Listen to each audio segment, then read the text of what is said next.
Hi all, welcome to I plus. ഞാൻ അക്ഷര.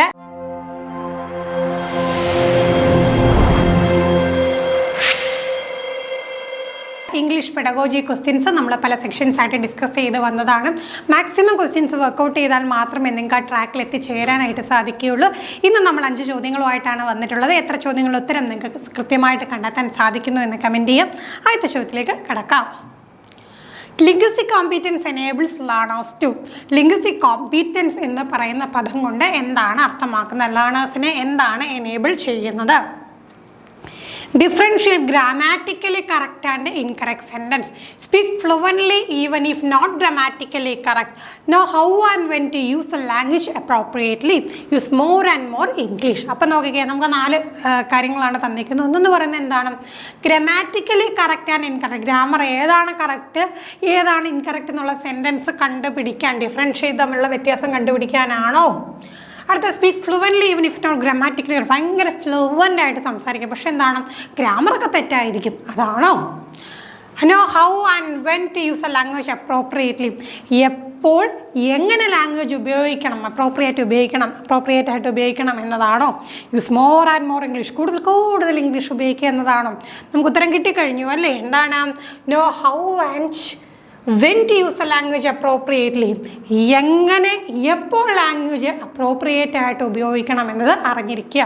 അതിനെയാണ് നമ്മൾ എന്ത് പറയുക? ലിംഗ്വിസ്റ്റിക് കോമ്പീറ്റൻസ് എന്ന് പറയുക. അപ്പോൾ കോമ്പീറ്റൻസ് എന്ന് പറഞ്ഞ ടേം കൊണ്ട് ഉദ്ദേശിക്കുന്നത് എന്താണ്? നമുക്കിതുപോലെ മാക്സിമം നമ്പർ ഓഫ് എന്ത് ചെയ്യാൻ പറ്റണം, വേർഡ്സ് ഉപയോഗിച്ചുകൊണ്ട് സെൻറ്റൻസുകളൊക്കെ എന്തേ പറ്റും, ക്രിയേറ്റ് ചെയ്യാനായിട്ട് സാധിക്കും. അങ്ങനെ വരുമ്പോൾ അത് എങ്ങനെയായിരിക്കണം? ഈ പറയുന്ന പോലെ ഇൻകറക്റ്റും കറക്റ്റും വേർതിരിക്കുക, അല്ലെങ്കിൽ ഗ്രാമാറ്റിക്കലി തെറ്റുകയാണെങ്കിലും ഫ്ലുവൻ്റായിട്ട് പറയുക. അതല്ല, എപ്പോൾ എങ്ങനെ എന്ത് ഉപയോഗിക്കണം എന്നുള്ളത് കൃത്യമായിട്ടുള്ള രീതിയിൽ ഉപയോഗിക്കുക. അടുത്ത ചോദ്യം. At primary level teacher generally motivates learners for colouring and drawing as it helps in. അപ്പോൾ ചെറിയ ക്ലാസ്സുകളിലൊക്കെ എടുക്കുമ്പോഴത്തേക്കും നമുക്കിപ്പോൾ ഏത് സബ്ജക്റ്റ് എടുത്താലും ചെറിയ ക്ലാസ്സിലൂടെ കൂടുതലായിട്ടും ടീച്ചർ എന്താ ചെയ്യുക? കളറിങ്ങും ഡ്രോയിങ്ങും ഒക്കെ കുട്ടിക്ക് കൊടുക്കും. അത് എന്തിന് വേണ്ടിയിട്ടാണ്? Engaging learners to maintain silence in the class, developing fine motor skills, entertaining learners, relaxing the teacher from teaching. ഒന്നാമത്തെ ഓപ്ഷൻ എന്താണ്? കുട്ടി സൈലൻ്റ് ആയിട്ടിരിക്കും. അപ്പോൾ എന്താണ്? കുറേ പടം വരയ്ക്കാനും കളറടിക്കാനും കൊടുത്തു കഴിഞ്ഞാൽ കുട്ടി കുറേ നേരം മിണ്ടായിരുന്നോളും. അതിന് വേണ്ടിയിട്ടാണോ? അടുത്തത് എന്താണ്? Developing fine motor skills. കുട്ടികളുടെ മോട്ടോ സ്കിൽ, ഫൈനായിട്ടുള്ള മോട്ടോ സ്കിൽസ് ഡെവലപ്പ് ചെയ്യാനാണോ? എൻ്റർടൈനിങ് ലേണേഴ്സ്, അവർക്ക് എന്താണ്? ഒരു എൻ്റർടൈൻമെൻറ്റ് ആയിക്കോട്ടെ, കുട്ടിക്ക് ബോറടിക്കാതെ എൻ്റർടൈൻമെൻറ്റ് ആകട്ടെ എന്നുള്ള രീതിയിലാണോ? അതോ relaxing the teacher from teaching. കുറേ നേരം എന്താണ് കുട്ടികൾ അടിച്ചുകൊണ്ടിരുന്ന് കഴിഞ്ഞാൽ നമുക്കൊന്നും പഠിപ്പിക്കേണ്ട, റിലാക്സ് ചെയ്യാം. അപ്പോൾ അങ്ങനെയൊക്കെയുള്ള ഓപ്ഷൻസ് നമുക്ക് അപ്പോഴേ അറിയാവുന്ന. തെറ്റാണ്, അതൊരിക്കലും വരത്തില്ല. ഇവിടെ എന്താ ആൻസർ വരിക? Developing fine motor skills. അപ്പോൾ കുട്ടി ഇങ്ങനെ കൃത്യമായിട്ട് എന്താണ് കുത്തുകൾ യോജിപ്പിക്കുന്നു, കൃത്യമായിട്ട് ഔട്ട്ലൈൻ വരയ്ക്കുന്നു, ആ ഔട്ട്ലൈനകത്ത് നിന്ന് കളറടിക്കാൻ പഠിക്കുന്നു. അവിടെയൊക്കെ എന്താണ് കുട്ടിയുടെ ഫൈനായിട്ടുള്ള മോട്ടോ സ്കിൽസ് അല്ലേ, അവരുടെ ആ ഒരു കൈയുടെ ചലനങ്ങളൊക്കെ കൃത്യമായിട്ട് എന്താണ് ഡെവലപ്പായി വരാനായിട്ടാണ്. അങ്ങനെ ഡെവലപ്പായി വന്നാലല്ല അവർ കൃത്യമായിട്ട് പിന്നീട് എന്താണ് എഴുതാനും വരയ്ക്കാനും ഒക്കെ പറ്റുകയുള്ളൂ. അപ്പോൾ അവിടെ എന്ത് ചെയ്യണം? ഫൈനായിട്ടുള്ള മോട്ടോ സ്കിൽസ് ഡെവലപ്പായി വരാൻ ചെറിയ പ്രായത്തിലേ വരണം. അതിന് വേണ്ടിയിട്ടാണ് ഈ പറഞ്ഞ പോലെ എന്താണ് കളറിങ്ങും ഡ്രോയിങ്ങും ഒക്കെ ചെറിയ ക്ലാസ്സിൽ കൊടുത്തവർ മോട്ടിവേറ്റ് ചെയ്ത് ചെയ്യിക്കുന്നു അല്ലേ. അപ്പോൾ എന്ത് ചെയ്യുന്നു? അപ്പോൾ ചെറിയൊരു കാര്യം ചെയ്യുമ്പോൾ തന്നെ നമ്മൾ എന്ത് കുട്ടിക്ക് നല്ല മോട്ടിവേഷൻ കൊടുക്കുന്നു. അപ്പോൾ കുട്ടി എന്ത് ചെയ്യുന്നു? വീണ്ടും ആ ഒരു കാര്യം ചെയ്യുന്നു. അങ്ങനെ കുട്ടിയുടെ എന്താണ് മോട്ടോ സ്കിൽസ്, ഫൈനായിട്ടുള്ള മോട്ടോ സ്കിൽസൊക്കെ ഡെവലപ്പ് ചെയ്യപ്പെടുന്നു. അടുത്ത ചോദ്യം. Children learn A language most effectively when they have dash. Professional language teacher, good text book, inhibition, motivation. ഈ ചോദ്യം നമ്മൾ കേൾക്കുമ്പോൾ നമുക്ക് 4 ഓപ്ഷനും ശരിയാണെന്ന് തോന്നും. ചിലപ്പോൾ എന്താണ് ഇതിൽ അപ്രോപ്രിയേറ്റ് ആയിട്ടുള്ളതെല്ലാം ചൂസ് ചെയ്യാൻ പറഞ്ഞു കഴിഞ്ഞാൽ ഒരു പക്ഷേ എന്താണ് 4 നമുക്ക് ഉത്തരവായിട്ട് വരും. പക്ഷേ ഇവിടെ എന്താ ചോദിച്ചേക്കുന്നത്?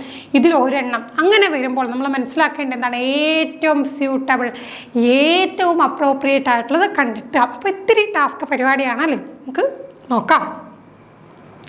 പ്രൊഫഷ്യൻ്റ് ലാംഗ്വേജ് ടീച്ചർ. നല്ല പ്രൊഫഷ്യൻ്റ് ആയിട്ടുള്ളൊരു ലാംഗ്വേജ് ടീച്ചർ വരുമ്പോഴാണോ?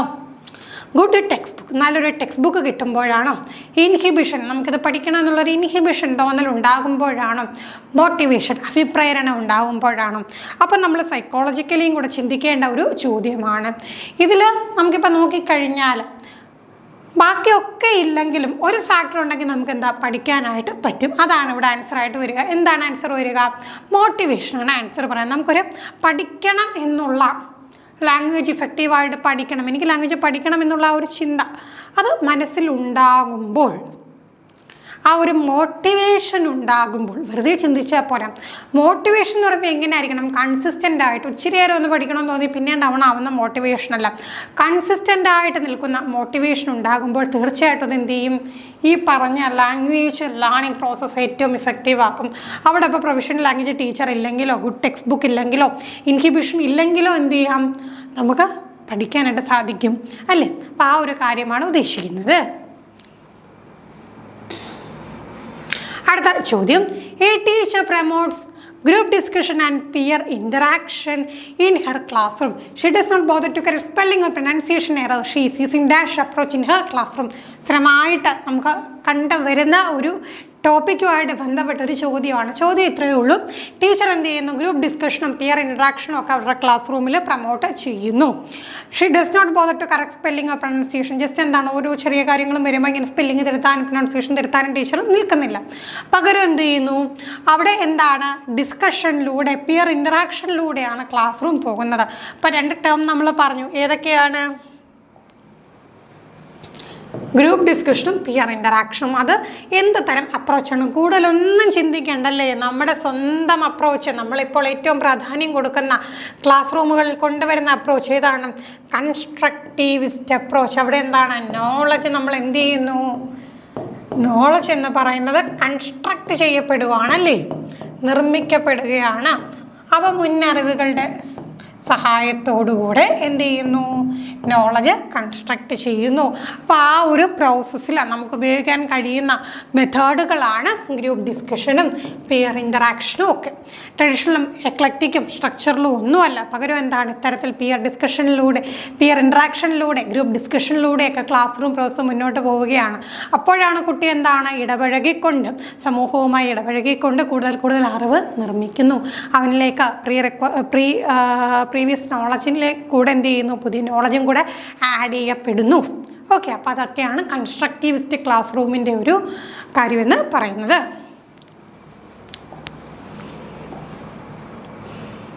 അടുത്തത്, you as a teacher finds that the language used in the lesson is very difficult for your learners. You simplify the language and also make certain changes in the content to suit your learners. What you have done is called. അപ്പോൾ നോക്കിക്കേ, ഒരു teacher എന്നുള്ള നിലയിൽ language in the lesson is very difficult for your learners. അപ്പോൾ എന്താണ്? നമ്മുടെ പഠിപ്പിക്കാനുള്ള lesson എടുക്കുമ്പോൾ അവിടെ ഉപയോഗിച്ചിരിക്കുന്ന ലാംഗ്വേജ് ഭയങ്കര ഡിഫിക്കൽട്ടാണ്. അപ്പോൾ എന്ത് ചെയ്തു?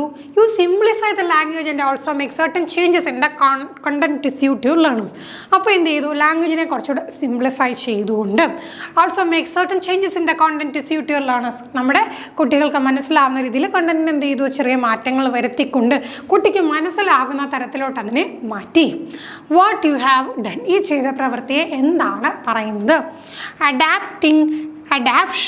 Adopting, evaluation, review. അപ്പോൾ കാര്യം നിങ്ങൾക്ക് മനസ്സിലായില്ല, എങ്ങനെയാണോ ലെസൺ അത് അങ്ങനെ തന്നെ കൊടുക്കാതെ ടീച്ചർ എന്താ ചെയ്തത്?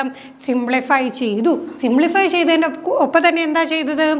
ആ ഒരു കോണ്ടന്റ് കുട്ടിക്ക് സ്യൂട്ട് ആവുന്ന തരത്തിലേക്ക് എന്ത് ചെയ്തു? ചെറിയ ചേഞ്ചസ് വരുത്തി മാറ്റി. അപ്പോൾ അതിനെ നമ്മൾ എന്താണ് പറയുന്നത്? അഡാപ്റ്റേഷൻ ആണല്ലേ. നമ്മൾ എന്ത് ചെയ്തു? സാഹചര്യം അനുസരിച്ച് കൊണ്ട് അഡാപ്റ്റ് ചെയ്യാനുള്ള ഒരു കഴിവ് ടീച്ചറിന് വേണം നമ്മൾ പറയും. ഈ ലെസൺ ഇത്തിരി ബുദ്ധിമുട്ടാണ്, നിങ്ങൾ ഇങ്ങനെ പഠിച്ചേ പറ്റൂ എന്ന് പറയുകയല്ല ടീച്ചർ ചെയ്യേണ്ടത്. അത് കുട്ടിക്ക് മനസ്സിലാകുന്ന തരത്തിൽ എന്ത് ചെയ്തു? ആ ചേഞ്ചുകൾ വരുത്തിക്കൊണ്ടാണ് കുട്ടിയുടെ മുമ്പിലേക്ക് ടീച്ചർ അത് കൊടുക്കുന്നത്. അപ്പോൾ ആ ഒരു കാര്യമാണല്ലോ, നമുക്കിപ്പോൾ എത്ര ഡിഫിക്കൽട്ടായ ലെസൺ ഉണ്ടെങ്കിലും കുട്ടിക്ക് മനസ്സിലാകുന്ന രീതിയിലോട്ട് അത് പറഞ്ഞ് മനസ്സിലാക്കി കൊടുത്താൽ മാത്രമേ ആ ഒരു ടീച്ചിങ് ലേണിംഗ് പ്രോസസ്സ് കംപ്ലീറ്റ് ആയെന്ന് പറയാൻ സാധിക്കുകയുള്ളൂ. അപ്പോൾ അത്രയും കാര്യങ്ങളാണ് ഈ ഒരു സെക്ഷനുമായിട്ട് ബന്ധപ്പെട്ട് നമുക്ക് പഠിക്കാനായിട്ടുള്ള. മറ്റൊരു സെക്ഷനുമായി നമുക്ക് വീണ്ടും കാണാം. Thank you.